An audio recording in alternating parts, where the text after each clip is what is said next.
The season's getting close, so we've kind of got a feel starting where we're at from last year and what's left over and where our hit list kind of tops off at. You know, so as we get close, I think pretty much everything, unless something new just happens to show up, we've got everything we need to start putting that hit list together. And obviously Jarhead and Corkscrew kind of jump to the top as our top two target bucks. If Torch shows back up, he's going right up there as well. Corkscrew's gonna be what, 7 years old? He's 6 years old. We believe he's 6.5. He's been on the farm ever since I bought the He's farm. the biggest buck on the farm by far. Him and Torch. Torch is the other one that's right there with him. Here's some pictures of him so that you can see. You know, I know you've seen him in the past, but this is what he looks like this year. But you know, with having pictures of him for the last 4 years, we're pretty confident he's a 6.5-year-old. He's not much in the daytime. Any daytime pictures, or just pretty much nighttime? Just right in the. We've got one back how it sways there. We've got one fire lane that runs through the middle of the woods, and we've got some pictures of him in it during the daylight hours. But other than that, that's it. Is he huntable? I mean, do you think he's? There's a daylight picture right there. This is the middle of that fire lane that we're talking about. This is the middle of our farm. We get pictures of him there, and that's on July the 18th at 6:58 p.m. So it's before dark. If anybody wants to see what a mature buck looks like, the hump on the shoulder, that big deep brisket. I mean, he's got suede belly, he got a sagging belly. All the indicators, you know, just a giant body deer. Look at there, that. you can see the shoulder hump there too. But yeah, he's a very nice deer, like I said. But as far as hunting him, the last couple of years, which he hasn't been on the hit list, but we haven't been laying eyes on him while we've been hunting either.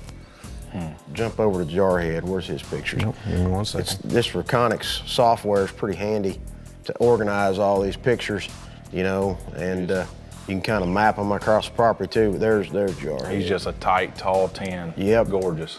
We download the pictures, take the memory card, stick it in, download them. You can tag the bucks, name them, and then it automatically puts them in the files for you. So Jarhead, I think, in my opinion, he's a 5.5-year-old. Who's this deer? That's a good looking buck. that one is the one we call Bully 8. He's actually just a mainframe 8, but he's a good, he's a 4.5, 5.5-year-old deer. But other than Corkscrew and Jarhead, he's the next most in the hierarchy of the bucks. He's the one that pushes the others around. So when we get him along with Wide Gap 8, those two 8-pointers we've both put on our hit list because they're at least 4.5 years old. They're just mainframe 8s, and they're pretty pushy as far as pushing other deer around at our camera locations and our trophy rock spots. And they're pretty rough on them. You know, my opinion is this: a property will only support so many mature bucks when the rut comes around.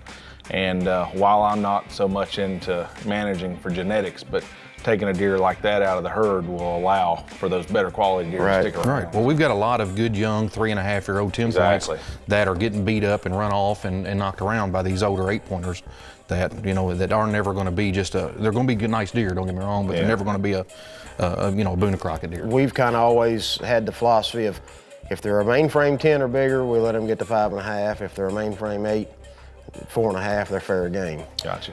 You know, he's just a gorgeous deer. Yeah. That's Jarhead there. Yeah. Which he's tight. He's got a tight rack, but he's got good mass, good tine length, a nice deer. But here you can see, look at these two here confronting each other. And that's where he's pushing him away. But this little spot in the woods, some little openings that we made in our woods where we went in and took dozers and we just cut out, and they're not very big. They're little, maybe 1/8 of an acre spots, but they're back in the woods, and we're trying to get these deer to funnel through these plots on their way out to the bean fields and the cornfields in the evening to feed. And it seems to be working. I mean, you can see here it's 7:04 p.m. and they're in there pretty heavy, and then we're getting them right at, 8, 8:30, we're getting them in the edge of the beans coming out. The woods are looking a lot different than they did last year. Oh yeah, that timber cut. Harvest, Yep, well, the timber guys are actually still in there doing a little bit of cutting. They've been hitting select spots on the farm that we've mapped out, places we want to cut and thicken up for feeding and bedding areas. So we've got Corkscrew and Jarhead, definite top end of the hierarchy.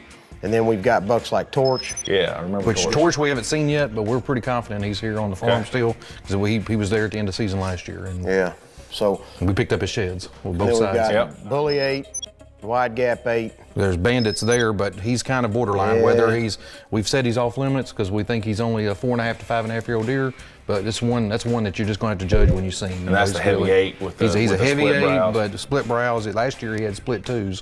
G2s were split. This year he doesn't.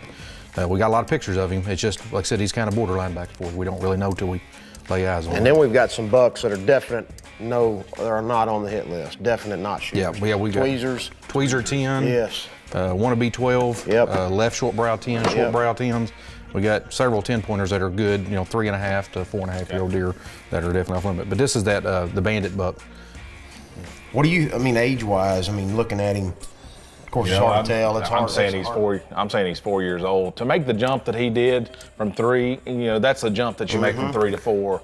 I think he's a 4-year-old. And as we go here, this is July 18th now we're still getting some pretty decent pictures of him. But he likes to hang around in that one area. He's got just a small core area there that we're getting pictures of him, and he's not traveling outside that very far. We've got like 2 or 3 camera sites is all we're getting him on in that one little area. When I say small area, we're talking about within about 100-acre area is all the pictures we're getting of him is in that one.